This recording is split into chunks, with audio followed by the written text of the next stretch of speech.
Previously on Humble Beginnings. No. I always say good things have to begin from basic, from ground to up. I was telling you how my laptop was falling off. It was sellotapes all over, yeah? And I started from Kirinyaga hawking services. For us, our main interest that time was just to find a livelihood, especially in the stomach. When I grew up, I realized that I'm not your typical accountant who will sit in the office from 8 to 5. It was actually very boring. He's a person loaded with ideas. And he isn't afraid of implementing those ideas. I was about 25 years there. Should I tell the people that you have more in store for them next week? Yes. Oh, he does. You asked for it. I promise to get up close and personal. Okay, I will answer any question you ask me. Okay. Karibuni sana to yet another riveting episode of Humble Beginnings. And today's installment is a part 2 of the beautiful story we began last week of Ronalds LLP. And having risen from the gutters and fought their way to the top of the accounting world here in Kenya, we join them today for some fundamental life and business lessons. First, I need to correct what you say, a big boy. We don't see ourselves as big boys yet, but we are growing up. We are growing up to become big boys. Business is interesting because business sometimes has a sense of, I want to build an empire for myself. Yes. And you having been the brainchild of all these outfits, and now growing over the years and just getting partners on board. What is your business advisory, especially when it comes to you getting to expand and including other people on board? Is it a demerit for you, especially with the larger dream of creating an empire for myself, or it's a necessary step for expansion? Thank you, Kago. What I normally say is this. One of the things that I left when I started this business, I had actually had interactions with most people in business, and I look at the struggles they go through to make ends meet. Sometimes you have money, another day you don't have money. Those kind of cycles, especially for entrepreneurs at startup. One of the things I said to myself that I want to have the peace of an employee, but also the benefits of an entrepreneur or a business owner. Now, you cannot have the peace of an employee without building structures and processes, and without also incorporating other people into the business. And for me, my goal has been to grow this company away from me, which now we've managed to achieve, because there are so many other services that we provide in the company that even I have no idea what they entail. We are now have legal advice on board. We now offer IT audit services on board, which are not really part and parcel of my background. We now offer HR consultancy, which are now over and above what I am capable of doing. So you see, if you want to grow a small outfit, then you need to be at the center of it 100%. But if you're targeting at a bigger outfit that will be able to serve multiple clients in multiple jurisdictions, then you have to build structures and incorporate people who have the skills that the market require. So for me, my goal is to grow the company away from myself and make sure that there are other people, which we have now managed to achieve, but we are still growing. We estimate that in the next 5 years, we'll have more than 20 partners. In the next 10 years, we probably will be more than 30 partners. So we're looking to build a strong African firm. That cannot be done by an individual. The beauty is that, again, I and Ronald were friends. So it was very easy for us to just talk and trust each other and then begin and complement each other. So I think we are here courtesy of just our history, consistency, and also our friendship, having known each other, become vulnerable to one another. Our families know each other so well, our children, our wives, our spouses. They are also friends, and we realize that to run a successful partnership, so those are some of the things that you need. It's not about a lot of contractual obligations and setting up the do's and don'ts. you also need to be very good friends and have a same sort of culture, profile, way of life, and we are all Christians, and all that really has just helped us to work together. Yeah. So we really thank God for that, and we know we have so much to then achieve. Yeah. Settling on the right partner was a game changer, but having the right team was equally pivotal. What does it take to raise an A-team? Our A-team is a team that can change with the changing market needs, because you see the market is changing every day, and that's why we keep having the trainings for them, so that we keep them up to date with the changing needs in the market. Okay. Yes. So we have a very thorough recruitment process. And I'll take an example of our graduate trainee recruitment. So we do at least 2 graduate trainee recruitments every year. The first one we do it in January, and we begin by just sending out a poster out there that we're looking for graduate trainees. And of course we get numerous applications. And so after that we have to do the shortlisting and of course call them for interviews. Now our interview process is also quite thorough. We have the aptitude test, we have the face-to-face interviews, written interviews, and so after the entire process we have the team that we're intending to bring on board, and we have some training process that we also take them through for a period of 6 months. So right now in July we're graduating the trainees we picked in January. So we've taken through them, yes, 6 months. So we've taken them through a training for the 6 months. If you're in the audit department, we've taken them through an entire audit training, so that by the end of this period, they can handle any audit assignment. We also allocate them to seniors who are their coaches, and they work with them step by step, so that they also adapt easily. So we have that training process, and I can tell you by the end of the 6 months, we can easily tell whether we are to retain you or not. Yes.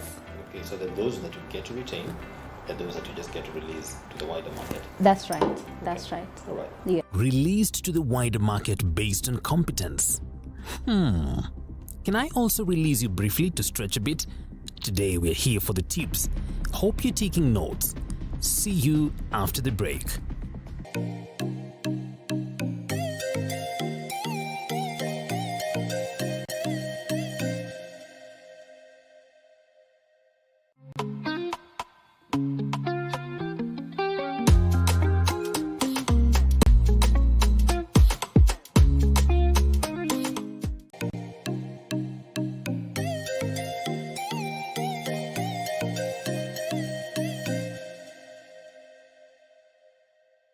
Welcome back, and if you're just joining us, we are at the Ronalds LLP in Westlands, a top-notch Kenyan accounting firm that began slightly over a decade ago. After a 24-year-old Ronald Bossy quit formal employment and dared the entrepreneurial waters. He would then hawk his services downtown for a while before later forming a partnership with CPA Noanda Kala, and step by step, they continue to rise and conquer territories in Africa. And who knows, maybe soon, enough other continents too. Initially, I wanted to be a shopkeeper. When I grew up, I used to say I want to be a shopkeeper. You know why I wanted to be a shopkeeper? Because growing up, eating bread and having soda, that was a luxury. And one of the things that used to fascinate me is, how can a shopkeeper have all these things, good, nice, sweet things? He has all the sweets, has all the breads, the sodas, Fanta Orange was nice and tasty, And the shopkeeper is not eating. So I thought the shopkeeper is one of the most privileged person, in the village. Fast forward to present day. We have some business and operations in Rwanda. We have also business in Tanzania, in Ethiopia, in Somaliland. We've been actually working for the government of Somaliland. And also we have business in Zambia. I'll say Ronald is one of the great thinkers we have in this country. Yes. And I'll say one of the main reasons we are where we are is because of his leadership. Because he's a person loaded with ideas, and he isn't afraid of implementing those ideas. So he has taught me to just implement some of these ideas that sometimes, he talks about paralysis by analysis. What that means is sometimes you can have this idea, but you keep analyzing it until you paralyze. You fail to actually implement it at all. Yes. Okay. So he has taught me to just think of an idea. Of course, have this sitting with the board members, and if we think it's viable, we just proceed to implement it. And that is what has actually brought us this far. So I find you reading the book, The Art of War by Sun Tzu. Oh, yes. Yeah. To begin with, they say a leader is also a reader. Oh, yes. Would you define yourself the same way? Oh, yes. Actually, I usually tell people if you are not reading, the only thing that is happening to you is that you are decaying, because every day is new.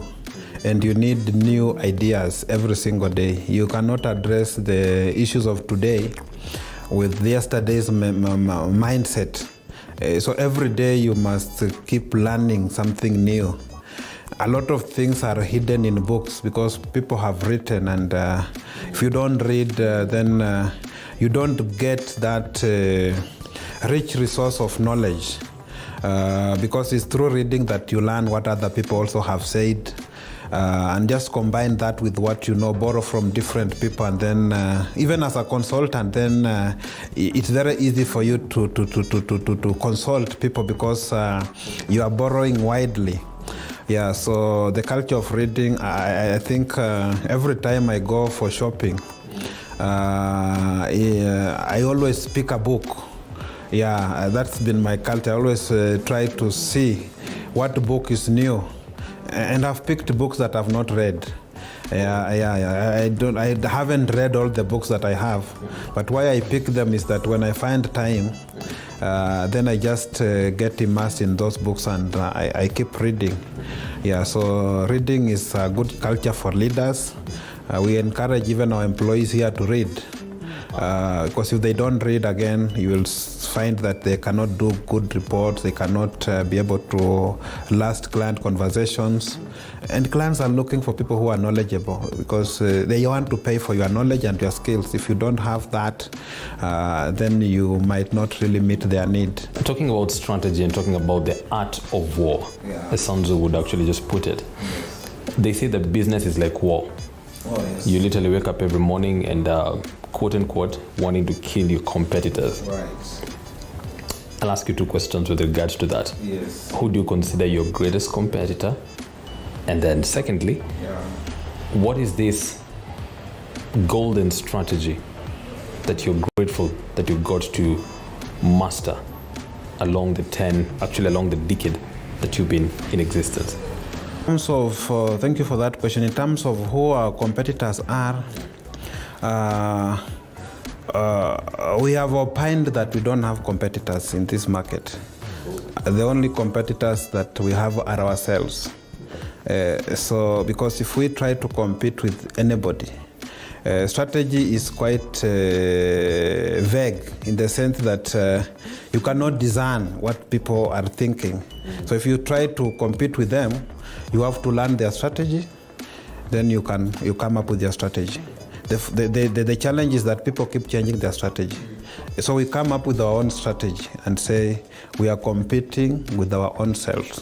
This is what we want to achieve, and this is why we want to achieve it. Now, get to tell me, you have an interesting brand personality statement as a company. Oh, Ronald is a spirited environment, I'll tell you.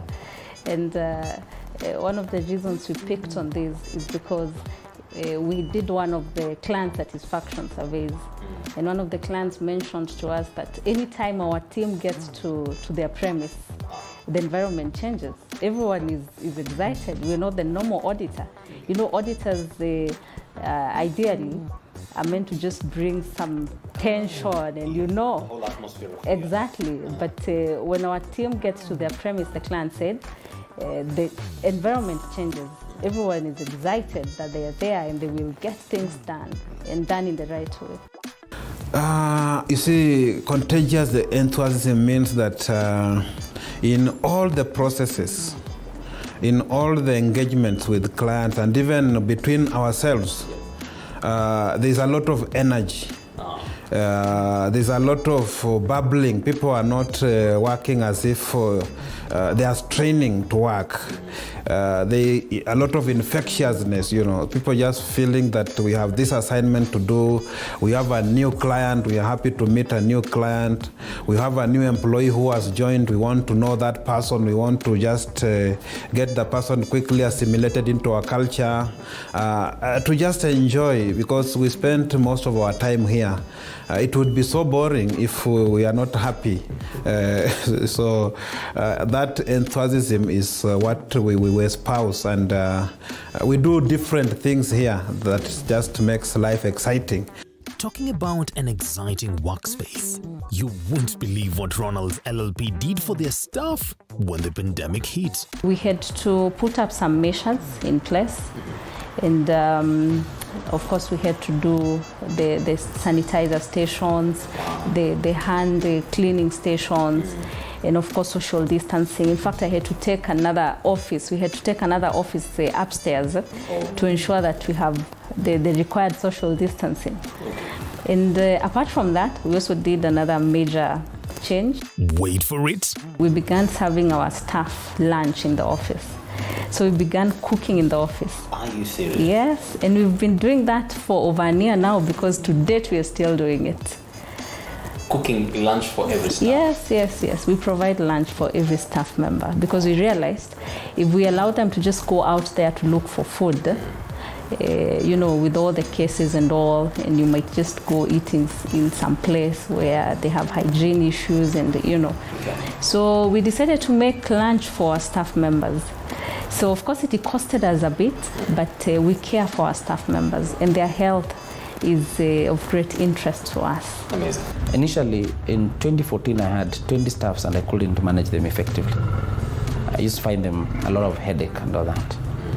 But with time, as I grew, as I mature up in leadership, I come to appreciate that people can be of really help to you if you appreciate them, if you guide them, if you develop them, and you look at them positively. As business people in Kenya, we have a way of saying, by the way, employees are the most biggest business challenge, or they are stubborn. We have some way of looking at people as not resourceful to our organization. But once you start looking at them positively and partnering with them and trying to actually demystify the various challenges that we have with them, then people will be of help to us. Okay. Because you can't do business alone. And I always say that without people leadership, you can hardly even run a small kiosk. God's blessings often look like people. Are there people he's grateful he met on his path? I owe my elder brother a lot. He's the reason I went to school. He connected me he's given me a lot of connections that have really inspired me. When I'm down, he's the one who has cheered me up, that keep on going, keep on moving, keep on pushing. I will also say that my wife has been very supportive, because my wife has been with me when we were starting this company. She supports me emotionally. When I'm down, she's the one who tells me, let's keep on pushing, you can do that. I also owe it to my pastor, Bishop. When I was, sometimes spiritual intervention is very critical to your personal growth. Our bishop is called Philemon Washara. He used to preach to me when I was so hopeless, Those days. and even he never used to know me, but I really used to subscribe to his message of hope, and that kept me going and moving and trying. What's been your lowest point in your business journey? I've had numerous lowest points. At some time when we were just starting with my partner, our business we were auctioned. Yeah, I remember we coming from home, I got a big padlock on our room number. And the landlord will say, please see me.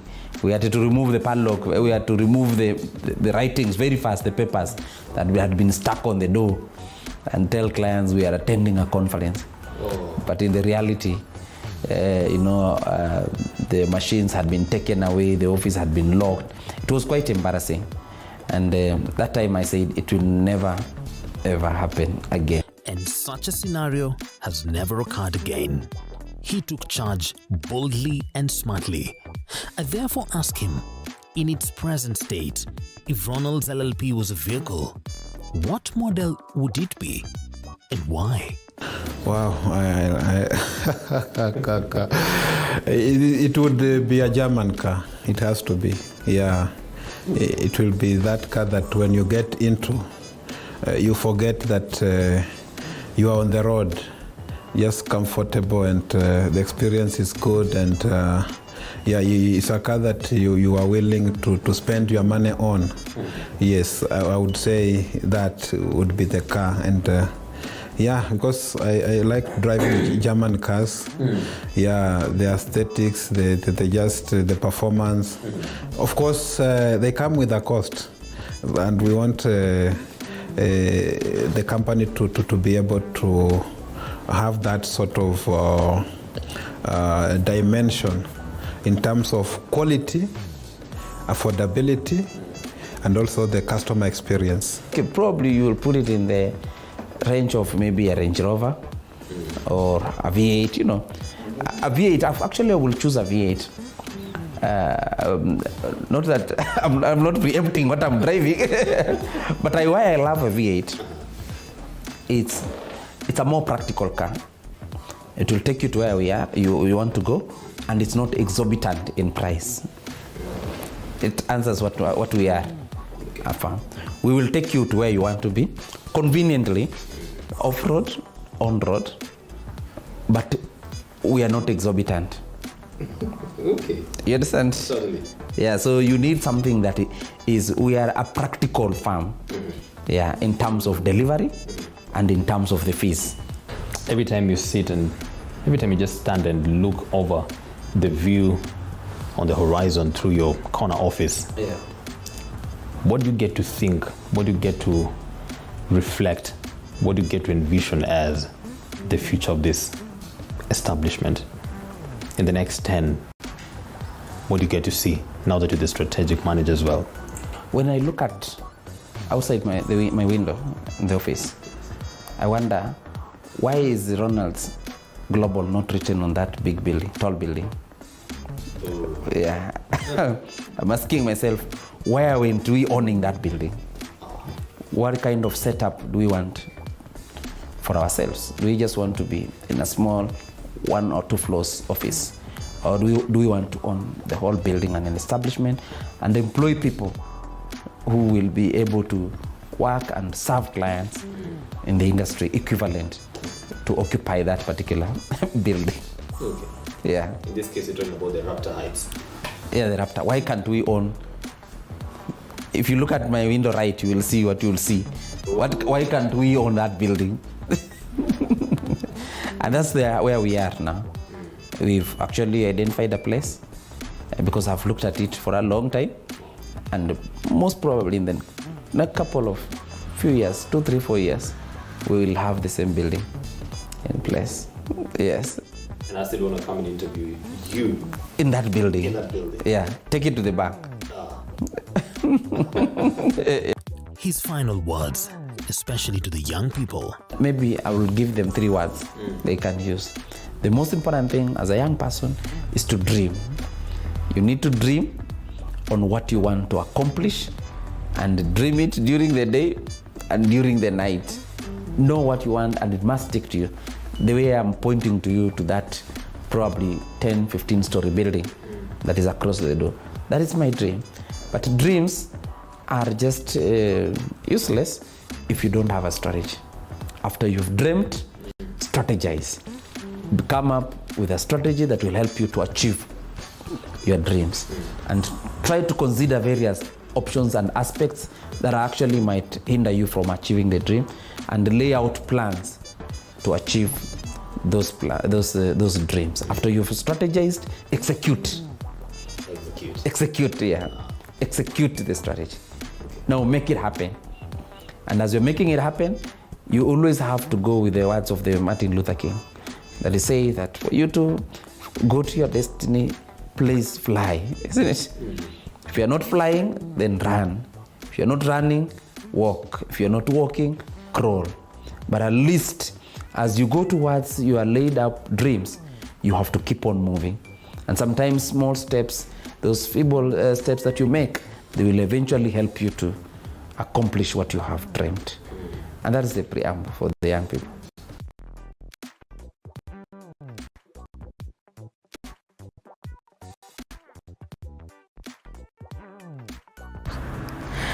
Power always works from the corner office. But the process, yes, the process often comes dressed in the pain, the blood, and the occasional tear. And that has been the story of Ronalds LLP. And guess what? They're still dreaming. So guess what? Don't give up on that dream as well. Keep dreaming, keep flying. And yes, we will celebrate you and tell your story as well. For Humble Beginnings this week, it's been your, I'd like to say CEO, but not yet. So Captain Cargo. Till next time, God bless you.